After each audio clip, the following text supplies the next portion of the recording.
dare a judge can question my integrity? फिर madam जज अतर मिनल्ला साहब कमेंट करते हैं, अपना बायस दिखाते हैं एज ए जज। इल्जाम लगाया है मुझ पे प्रॉक्सी, डिफेम किया गया पाकिस्तान को जज अतर मिनल्ला ने। जस्टिस मंसूर अली शाह साहब ने हमें लाइट इन द टनल दिखाई, सेल्फ अकाउंटेबिलिटी की बात की। ऑनरेबल जस्टिस है और मैं ऑनरेबल उसी आदमी को आगे लगाऊंगा जो मुझको मैं ऑनरेबल समझता हूं। तो ऑनरेबल जस्टिस मंसूर अली शाह साहब ने हमें लाइट इन द टनल दिखाया, सेल्फ अकाउंटेबिलिटी की बात की, सादिक और अमीन की बात की, अपने प्रॉब्लम्स बताए, हमने लब्बैक कहा, हमें लगा। अब मुझे मैडम ये बताएं, ये हाउस बताए, ये पार्लियामान मुझे बताए कि इस शवाहिद के बाद कोर्ट ने एक कैसे अभी तक इसके ऊपर एक्शन नहीं लिया। तो अकाउंटेबिलिटी क्या है? आपसे सवाल हो तो कंटेम्प्ट, आपसे गलती हो तो मिस्टेक। आगे चलें जी। डिस्ट्रिक्ट सेशन जजेस इस्लामाबाद के 2 साल पहले लिख रहे हैं चीफ जस्टिस साहब को कि जज मोहसिन क्यानी साहब उनको हरास कर रहे हैं, उनकी ACRs रोक रहे हैं, अपने इन्फ्लुएंस को मिसयूज कर रहे हैं। ये मैं नहीं कह रहा, ये उनके नीचे के जजेस कह रहे हैं। और 2 साल के बाद फिर एक और खत जाता है, ये भी मैं नहीं कह रहा, उनके नीचे मातहत जजेस बता रहे हैं कि मिसकॉन्डक्ट क्या है, किस तरीके से हमें हरास किया जा रहा है। हम उनकी बात नहीं सुनते तो हमारी ACRs, हमारी प्रमोशंस, ट्रांसफर, पोस्टिंग करा दी जाती हैं। काम आप देखें मैडम, मुझे काम देख के बताएं कि 140 नंबर पे अदालती निज़ाम है और एक्शन और नखरा ऐसा है जैसे कि पाकिस्तान पहले नंबर की अदालत है पूरी दुनिया के अंदर। तो 140 के फिगर पे जब आप खड़े हैं तो मिजाज भी उस तरह रखें। पकड़ियाँ उछल रही हैं, इसको बुला लो, उसको ले जा दो। इसी ऐवान के चेयरमैन हैं हमारे मोहतरम यूसुफ रज़ा गिलानी साहब, उनके बेटे को दिन दहाड़े इस मुल्क से उठा लिया जाता है, कई माह तक वो नहीं मिलते। उसमें भी क्या कोई इन्वॉल्व था? तो जब एक चेयरमैन सेनेट जो आज के हैं, उस वक्त के एक्स प्राइम मिनिस्टर, एक political worker, number of time MNA, उनके बेटे के साथ ये हादसा हो सकता, तो हम उन्होंने तो मैंने नहीं सुना किसी पे इल्ज़ाम साजी कर दी हो। कसूर मेरा दूसरा, नूर मुकद्दम का केस है। मैंने कहा जी स्पीडी ट्रायल नहीं हो रहा, ज़िबा किया उस बच्ची को, उसके माँ बाप तड़प रहे हैं, गुनाह कबीरा, सारा इनाम मर्डर केस, कोई सुनवाई नहीं, नो स्पीडी ट्रायल, क्योंकि सब लगे हुए हैं मैच अपने बच्चों को प्रोटोकॉल दिलाने के लिए, अपने लिए, अपनी जात के लिए। सोशल मीडिया कैंपेन हम पे करेगा तो कोई बात नहीं, आप पे करेगा तो आप नोटिस लेंगे। हमने तो कहा कंडेम करते हैं हम, किसी के साथ भी होता है। आप ये नोटिस एक आम पाकिस्तानी के लिए ले लेते हैं, हम अप्रिशिएट करते हैं कि पाकिस्तानियों के लिए भी कुछ हुआ है। रेप केसेस, वीडियो है हमारे पास जिसमें एक आदमी एक बच्ची का रेप करता है, उसका मर्डर करता है, उसको यूं करके देखता है जैसे कि वो बच्ची नहीं जानवर है।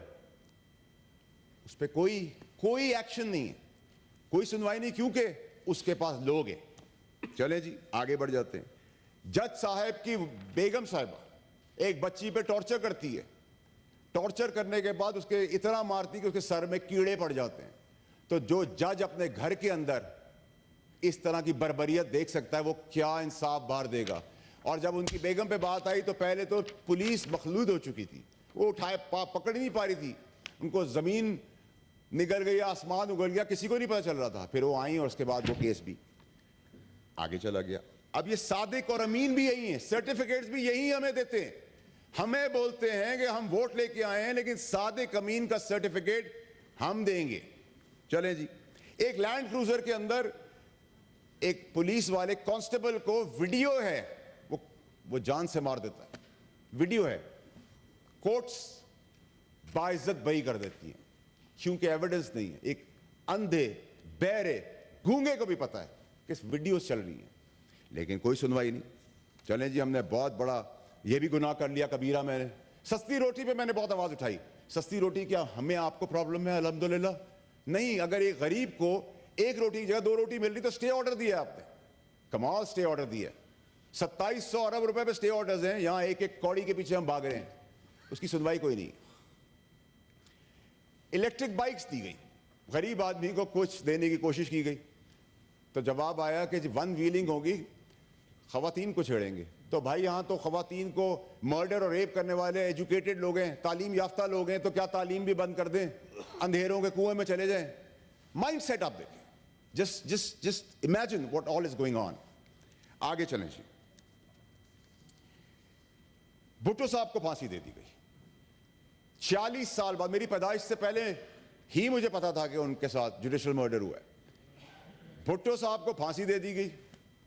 फांसी देने का 46 साल के बाद बहुत अच्छा इकदाम हुआ कि जी भुट्टो साहब का गलती हो गई। जिस दिन से भुट्टो साहब को फांसी दी है, जमहूरियत पटरी पे ही नहीं चल सकी है। आपने जमहूरियत के अलमबरदार को जान उसकी ले ली, तो जान तो आपने ले ली। तो इन जजेस ने जो सारे काम किए, इन जजों ने जो सारे काम किए, और जो इन जजों के खिलाफ उनकी अपने जजेस बात कर रहे हैं, तो भुट्टो साहब को जब आपने फांसी देती, फिर एक दफा गलती कर दी आपने, तो अलामती सजा तो देते, उस जज को अलामती फांसी तो देते, उस जज के पीछे डिक्टेटर को तो आप फांसी देते अलामती। आपने नहीं दी क्योंकि मिस्टेक थी। आप जज थे, क्योंकि जज इस मुल्क के अंदर आइन और कानून से बालातर है। चलें जी, जरदारी साहब को 14 साल कैद दे दी। कैद दे दी, किसी कानून के अंदर 14 साल नहीं है, किसी केस के तहत नहीं दी गई, दे दी गई। उस 14 साल के बाद उस जज का क्या हुआ? मिस्टेक हो गई, क्योंकि वह जज है। 14 साल बर्बाद हो गए एक आदमी के। एक हमारे जमहूरी लीडर भुट्टो साहब, लेजेंड जो हैं, उनको फांसी मिस्टेक हो गई। आगे चलें जी।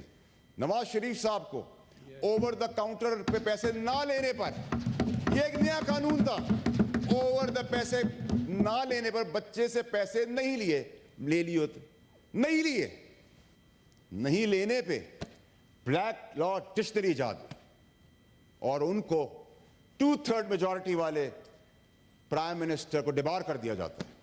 चलें जी, मिस्टेक हो गई। सिसेलियन माफिया कहा गया उनको। काश उनकी पार्टी खड़ी होती जैसे मैं खड़ा हूं। चले जी, आगे बढ़ें। इमरान खान साहब, हुकूमत चल रही है, रात को छुट्टी वाले दिन अदालतें खुल जाती, अदालतें खुल जाती, पाबंद कर देती है। अब इसमें दो बड़े इंपॉर्टेंट फैक्टर्स हैं मैडम, इसको आपने बड़ा गौर से सुनना है। सुप्रीम कोर्ट खुली तो समझ में आता है कि सुप्रीम कोर्ट ने आइन और कानून के तहत उसको प्रोटेक्ट करना था, नो वोट ऑफ कॉन्फ्रेंस को, तो उन्होंने पाबंदी के तौर पर वो खड़े रहे, उन्होंने अपनी अदालतें खोली। लेकिन मोसेस, बेहतरीन दलेर जज अतर मिनल्ला, जो उस वक्त के चीफ जस्टिस थे, उन्होंने लाहौर हाई कोर्ट खोल दी। ये सवालिया निशान है कि लाहौर हाई कोर्ट खोलने का, इस्लामाबाद हाई कोर्ट खोलने का मकसद क्या था? वो कौन सा ख्वाब था जिस ख्वाब ने उनको रात को उठाया, उनके स्टाफ को वहां मौजूद फरमाया, मन पसंदीदा मीडिया वहां मौजूद था, 2 घंटे खुला गया। वो क्या ऐसा बीच का हिस्सा है? वो क्या पाकिस्तानी कौम को ढूंढने की जरूरत है, पीटीआई के दोस्तों को ढूंढने की जरूरत है कि वो बीच का हिस्सा क्या था? मैं तो बताऊंगा इसी तरह शवाहिद के साथ ही, और जो इनका कामयाबी और तरक्की और तारीखी फैसलों और इस्लामाबाद हाई कोर्ट से कुछ माह पहले रिटायर होने से पहले वो सुप्रीम कोर्ट क्वालिफाई कर जाता है, उस तक का सफ़र तो वो अपनी आप में खुद ही बताएंगे कि उनकी वो जो कामयाबी का राज क्या था। ख्वाब था, क्या वो ख्वाब है? क्या वो किसी की आलाकार थे? क्या वो मदाखलत थी? ये तो वही बता सकते हैं, मैं नहीं बता सकता।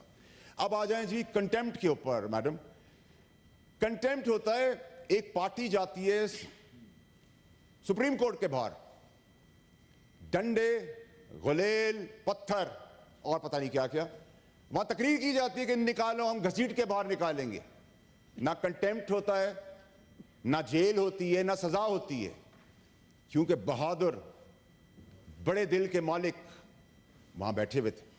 चलें जी आगे बढ़ते हैं।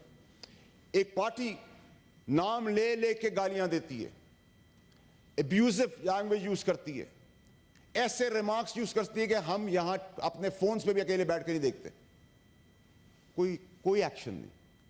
क्यों? क्योंकि ट्रोल्स आ जाएंगे, ट्रोलिंग होगी आपकी। तो हमारी मेरी मां इस दुनिया में नहीं थी, मैं प्रिंसिपल्स पे इस पार्टी से निकाला गया और मैं हटा इस पार्टी से। मेरी मां उस वक्त इस दुनिया में नहीं थी। ऑन बब्बी साहब मेरे दोस्त बैठे हैं, बड़ी इज्जत करता हूं मैं उनकी। मेरी मां की ट्रोलिंग हुई तो मैंने किसी से जब आवाज उठाई तो किसी ने नोटिस लिया? क्या नोटिस वकार, इज्जत, सादिक अमीन के ना करदा काम के बावजूद भी आप पे एप्लीकेबल है, हम पे नहीं। फिर आपसे मैंने सवाल किया, मैडम, कंटेम्प्ट मुझे लगा दी गई, बुलाया लिया गया नोटिस के अंदर। मैं तो कंटेम्प्ट के करीब से भी नहीं गुजरा हूं। मतलब ये ऐसी बात है कि अब रऊफ हसन साहब की मैंने बात की, मुझे तकलीफ दे, मैंने कंडेम किया उसको, लेकिन आप उसमें मुझे इंगेज कर दें। किसी को नॉन लेट मिला आप उसमें इंगेज करें, किसी की बिजली चली गई उसमें मुझे इंगेज करें, किसी का टायर पंचर हो गया मुझे इंगेज कर लें, क्योंकि मैं सही बात कर रहा हूं। या मुझे प्रीएम्प्ट कर लिया है कुछ हजरात ने कि मैं मवाद, सबूत, शवाहिद लेके आगे बढ़ रहा हूं। मैडम, आज तो मैं आप ऐवान का सिर्फ ये टेस्ट केस जो आला अदलिया को खुद कर लेना चाहिए था, शवाहिद समेत, ये इतना छोटा सा काम था, खुद कर लेते। इससे आपको पता चलता है कि पाकिस्तान में अदल और इंसाफ कहां जा रहा है। आगे बढ़े जी। मैंने सवाल किया जज बाबर सत्तार की तकर्री के टाइम पे, prior to his elevation as high court जज। उसमें फिर जबरदस्त किस्म के अनमोल जस्टिस देने वाले जस्टिस अतर मनल्ला, उन्होंने कहा कि जी, एक लेटर इशू किया मेरी डिमांड पर, कहा कि जी हमारे पास इट्स रिपोर्टेड, रिपोर्टेड का वर्ड यूज कर तासुर दिया गया, गुमराह करने की कोशिश की गई कि मैं भी गुमराह हुआ। मैंने कहा इसका मतलब तो इनका सबूत है, रिकॉर्ड पे है, जो भी है, whether it is green card, blue card, red card, I am not interested, I am not concerned, I am not bothered, I am not pushed. क्योंकि इस मुल्क के अंदर यह भी नलायकी हमारी है कि हम अगर बाय बर्थ, पैदाइश के तौर पे गांव की जगह अमेरिका में पैदा हो जाएं तो हमसे तो हमारी सिटीजनशिप ले ली जाएगी। और मैंने मैडम इस अवान के अंदर आपको बताता हूं, मैं वाहिद पाकिस्तानी हूं जिसने अपनी औलाद, अपने बीवी बच्चे, अपने माँ बाप, बहन भाई, किसी को जो एलिजिबल हैं उनको भी सिटीजन नहीं रहने दिया। ना वो सिटीजन है किसी और मुल्क के, ना मैंने ग्रीन कार्ड ले लिया है कि कल जब मेरी रिटायरमेंट हो तो मैं यहां से ग्रीन कार्ड के बेसिस पे पासपोर्ट लूं और उड़ जाऊं। मेरा कंसर्न नहीं, I am not bothered, I never raise the question. उस चीज को मैंने क्वेश्चन ही नहीं किया मैडम, लेकिन मुझे जवाब में कहा गया, पहला जवाब में दिखाया गया कि जैसे रिकॉर्ड है, ठीक है जी। मैंने फर्दर आगे प्रोब किया तो कहा रिकॉर्ड नहीं है, तो फिर तो आप सादिक अमीन नहीं रहे। कोड ऑफ कंडक्ट आर्टिकल 2 जिसमें आपको बताया जाता है कि कॉशियस होना है, आपने अल्लाह से डरना है, आपकी जबान अच्छी होनी चाहिए, आपके अंदर ग्रीड नहीं होनी चाहिए, आपके अंदर झूठ नहीं होना चाहिए। लेकिन वो सब क्राइटेरिया सर, ये आपके और मेरे लिए हो रहा है, ये अवान की इज्जत की बात करो, मेरी और आपकी एक ही चीज है सर। आप भी करेंगे, हम सुनेंगे सर इज्जत से। सर 1 मिनट 2 मिनट दे दे सर, 2 मिनट दे दे बात करने दे, बाद में कर ले सर। अगर आपकी गैरत और इज्जत मसला आएगा सर, हम आधी रात में भी आपके साथ। सेनेटर बाउडर साहब, आप चेयर को एड्रेस करें और प्लीज आप वाइंड अप कीजिए। शुक्रिया। सेनेटर मोहसिन, शोर मचाने से माइक नहीं मिलेगा, शोर मचाने से हरगिज माइक नहीं मिलेगा। Please carry on. आपको टाइम दूंगी, मैंने दिया था, आपके लीडर ऑफ अपोजिशन खड़े हो गए थे, उनको तरजीह मिलती है। मैडम स्पीकर, मैडम ठीक है मैडम, मैंने कहा आपको तरजीह मिलती है। जी जी प्लीज वाइंड अप। मैडम, इस मुल्क के अंदर जहां ला कानूनियत है, ना इंसाफी है, जुल्म बर्बरियत है, वहां खवातीन, हमारी बहन बेटियां, माएँ इंसाफ के लिए जब अपनी जदाद, अंगूठी, घड़ी, खेत, ट्रैक्टर बेच देती हैं तो इस मुल्क के अंदर अजमतें बेचती हैं, अपनी इज्जत बेचती हैं कि उससे पैसे मिल जाएं और उनका काम हो जाए। ये जुल्म बर्बरियत को हमने आइडेंटिफाई करना है। और फिर मैं बड़ा मुखालिफ हूं जी नून लीग का, सियासी मुखालिफ हूं, दुश्मन नहीं हूं उनका, ये मैंने अब रियलाइज किया है। मेरी जानी दुश्मनी उनसे नहीं, मुखालफत है। उस मुखालफत में मैं बड़ा क्लैरिटी से आपको बताना चाहता हूं मैडम कि अगर उनके मनसब पार्लियामेंट, चाहे वो पीटीआई, एमक्यूएम, पीपल्स पार्टी या नून लीग होगी, और शब खून मारने की बात की जाएगी और एग्जीक्यूटिव के इंटेग्रिटी को कोई क्वेश्चन करेगा, समेत मेरे हम सब साथ खड़े होंगे, क्योंकि साथ ना खड़े होने की वजह से ये एडवांटेजेस इस मुल्क के अंदर ली जा रही हैं। कहा जाता है जी, इसके बाद मैडम आखिरी 2 मिनट आपसे ले रहा हूं, फिर मैडम जज अतर मिनल्ला साहब कमेंट करते हैं, अपना बायस दिखाते हैं एज ए जज। कानूनी तौर पे कोई भी आप जज किसी पे इल्जाम नहीं लगा सकता। इल्जाम लगाया है मुझ पे प्रॉक्सी। हाउ डेयर अ जज can question my integrity without an evidence? How dare you think that I'm going to compromise? I'm not going to compromise. उसके बाद मैडम मुझे प्रॉक्सी करके इंडियन अखबार मेरी हेडलाइंस लगाते हैं, इंटरनेशनल अखबार मेरी हेडलाइंस लगा देते हैं।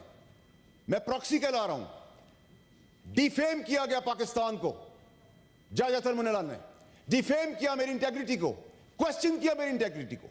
एविडेंस तो देना पड़ेगा और मैं लूंगा। इन सब चीजों के बाद जिन जजों को नहीं बैठना चाहिए वो बैठे हुए हैं। मैं चीफ जस्टिस के सामने साहब और उनके बेंच के सामने, ऑनरेबल बेंच के सामने पेश हो रहा हूं। इसलिए पेश हो रहा हूं कि मेरा यकीन है कि वो ईमानदार आदमी है, उनका बेंच ईमानदार है। इसी तरह मैं मैडम जस्टिस अता बंदयाल साहब, ऑनरेबल जस्टिस मंसूर अली शाह साहब और justice honourable justice Ayesha Malik साहब के सामने पेश हुआ। उनका कॉन्डक्ट ऐसा कॉन्डक्ट था कि आदमी मॉरली इमोशनली चार्ज हो जाता है, अच्छाई की तरफ बढ़ जाता है।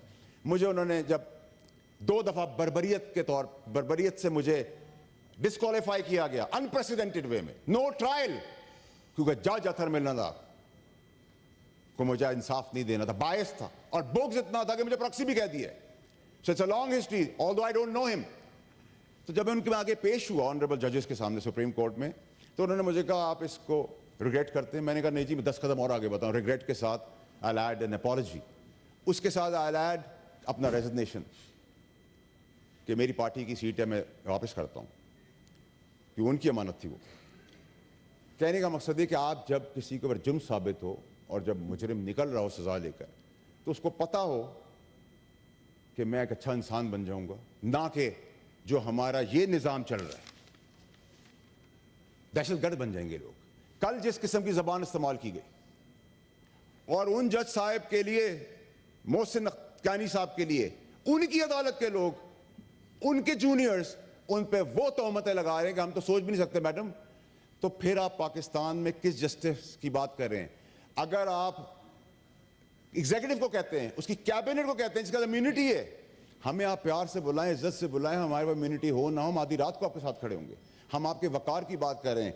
ये ब्लैक शीप्स जो हैं, सारी अदलियत तो ऐसी नहीं है।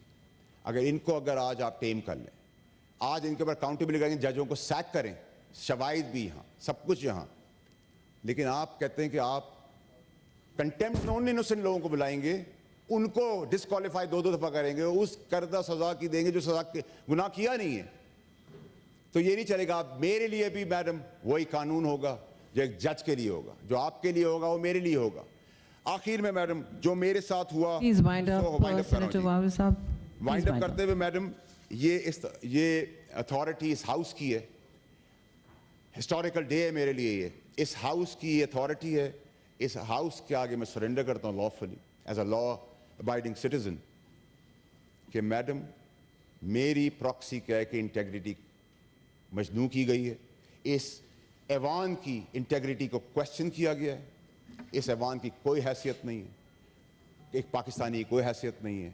उसके तहत मैं लॉ मिनिस्टर साहब से रिक्वेस्ट करते हुए आपकी वसासत से, मैं अपनी तौहीन प्रॉक्सी कहने के ऊपर मैं आपके आगे प्रिविलेज मोशन सॉर्ट चीज़ भेज रहा हूँ, जिसमें जज अतर मिनल्ला के खिलाफ कार्रवाई आपने करनी है, हाउस ने करनी है, कमेटी करनी है। मैं आपके आगे छोड़ता हूँ। और आखिर में वाइंड अप करते हुए मैं बताता चलूँ कि I am fearless, I'm focused, I'm persistent, I'm consistent. My faith line is stronger than my lifeline. I'm here to serve Pakistan in every capacity. And I'm going to fight शुक्रिया till the end. बहुत शुक्रिया। शुक्रिया